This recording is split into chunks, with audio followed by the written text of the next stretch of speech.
Hey y'all, welcome back to Pure South Pastures.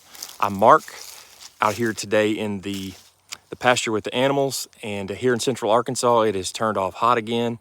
We've been 88, 89, 90 degrees the last couple of days. We're gonna drop off a little bit in just a little while, and we have been super dry. I mean, we've been well over 30 days since we've had a rain.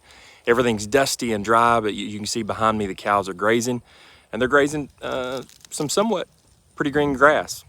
Today I want to talk to you about grass.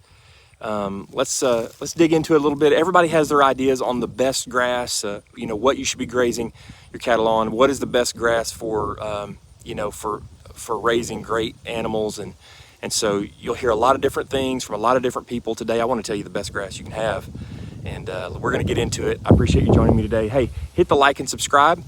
Join our channel, the family on our channel here at Pure South Pastures. Everybody that joins and everybody that likes helps the algorithm, and we just really appreciate your support, and love you guys. Let's get into it today.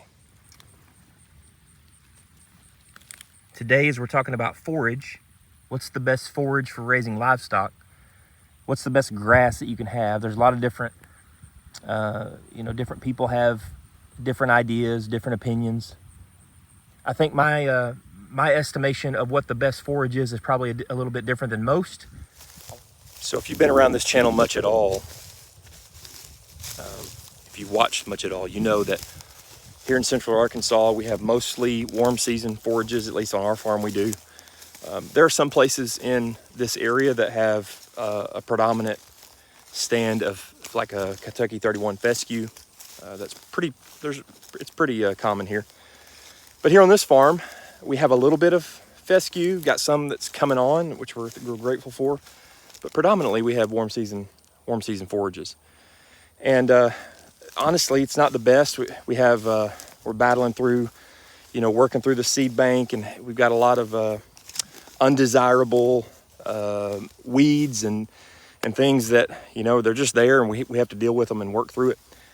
But there's a lot of different ideas, and we could till this up or no-till drill, a certain seed and get some fescue or a certain Bermuda grass, or some kind of bahia, whatever. We could do all kinds of, we could do, and we may at some point do, some cover crops or some cool season forages that we plan to graze, or warm season forages that we plan to graze. We may do all of that, but I would say, and this is gonna probably be like a no kidding moment, duh moment, but I would say the best forage for raising livestock that you can have is whatever you have, whatever's on your farm, right?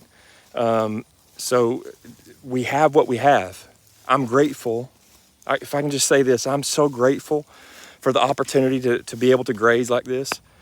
And I can look around and say, man, Greg Judy's got the fescue, and that's an unfair advantage because he can graze through the winter, or so-and-so has it this better, or somebody else, their farm is so much more productive as far as grass production than mine is.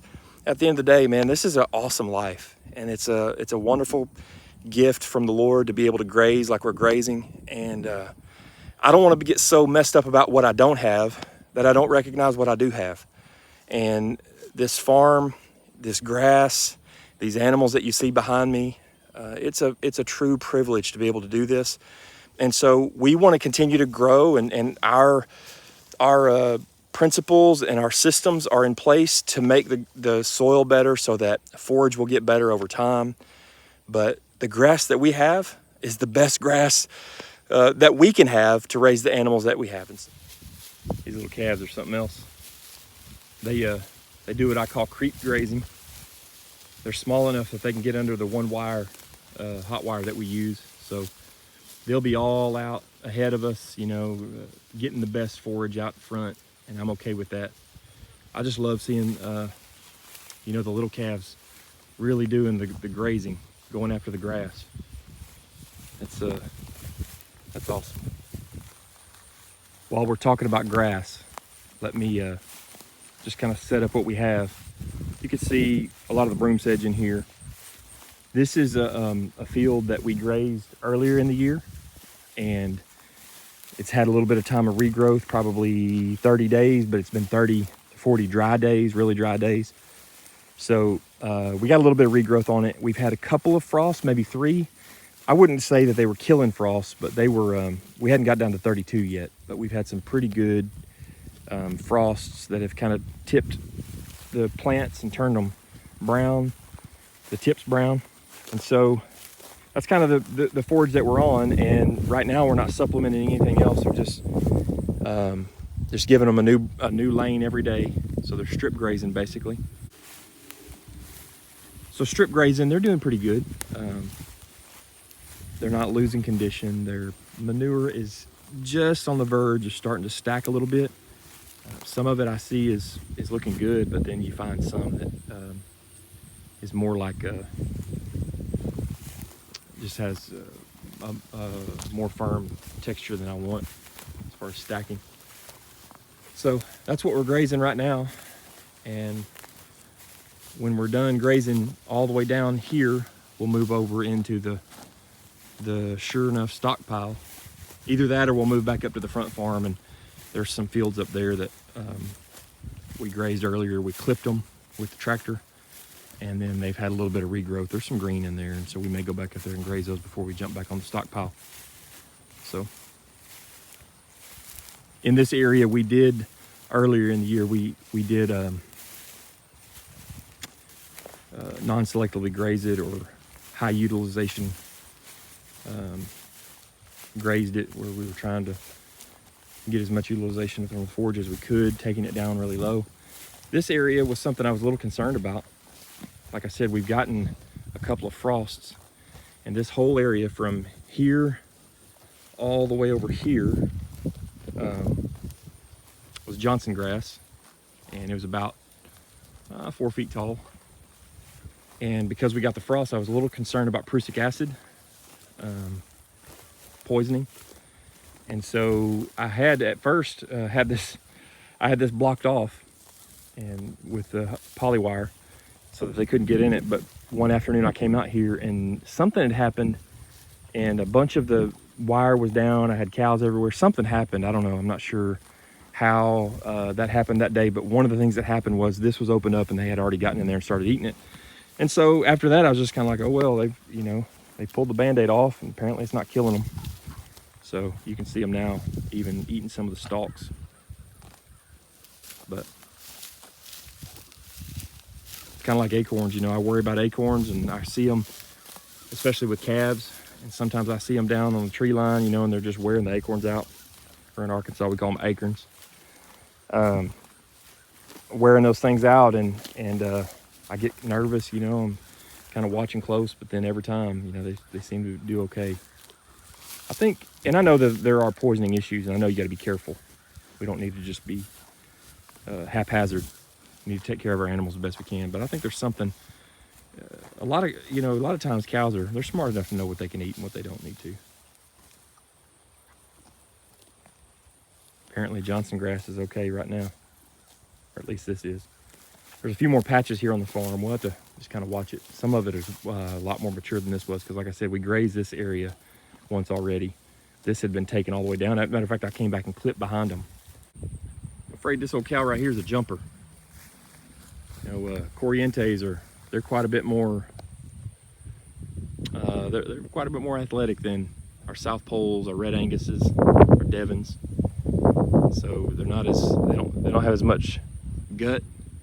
And so they have the ability to kind of get up and go and run pretty quick. And the other day because like I said, the wire came down and we had cows, out all over the place. Well, me and Scout, my son, were pushing a couple of them up, and they got to running, and they came down and just ran. And where the one place where the fence was up, they just jumped it like a horse would. I looked at my son, I said, boy, that ain't good. They start learning that they can do that, and we'll never keep them in. So we'll see. If they can't stay in, I'll have to take them to town, sell them, and replace them. So I just can't have cows that are all over the place. This cow's interesting. She's got these Corrientes are new to us. She has I've showed you this before, but she has a U.S. brand right in the center of her side right there. It's U.S. So when it comes to forages, I know that there are optimal, good and better and best forages. I know for every environment that changes a little bit. So one person's best forage may not be another person's best forage. And I think we're all striving to get to the place where we have really, really good forages. But until we get there, I don't want to be caught up with what I don't have, that I don't see what I do have. And a lot of times, you can get on YouTube and you watch different people and hear what they say, and it almost makes you feel like, oh man, I just don't have the right stuff. I don't have the right place. I don't have the right forage. And I just say, man, throw that out the window. Do what you can with what you have. And I think sometimes we let it get in our head and we don't maximize what we do have. So that's my goal, just to not worry about what I don't have. Let the Lord provide whatever it is we need and work with what we do have. And I believe that it'll all work out. And in the end, we're managing in a way that we're trying very hard. We're working very hard to make it better. So that's what we want to do. Just a quick look at some of the animals. Seem to be doing pretty good. These two heifers right here, this one and this one, were born within 2 or 3 days of each other. And they've grown up just like sisters. And they look a lot alike too. Almost have the same build, same body structure, a little bit different color. This one's a little more docile than that one. They're both super, super docile, but this one wants to like lick on my hand all the time. See, watch this. What do you say? Hey, there we go. She's biting me and burping. She's a good one. Yeah, so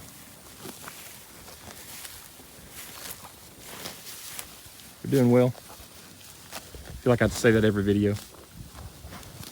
I believe Monday I'm going to be taking a few to the sale. A few of our older cows, old and open, we'll be taking them to sale. I think there's one that's pregnant that we might take as well.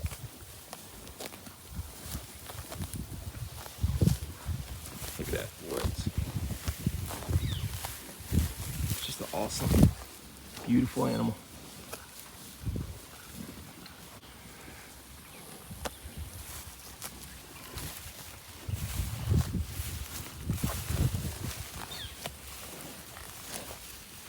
Just had her first calf in July, maybe June. So there you have it. It's whatever forage you have is the best forage for you. So thankful that we get the opportunity to do this, and I'm thankful for you joining us. Appreciate you watching our channel and listening to me ramble. Sometimes I can't believe people would do that, but I think you're here for the cows. Pretty sure about that. Hey, God bless you guys. Thanks again. I so appreciate every one of you. We'll see you on the next one.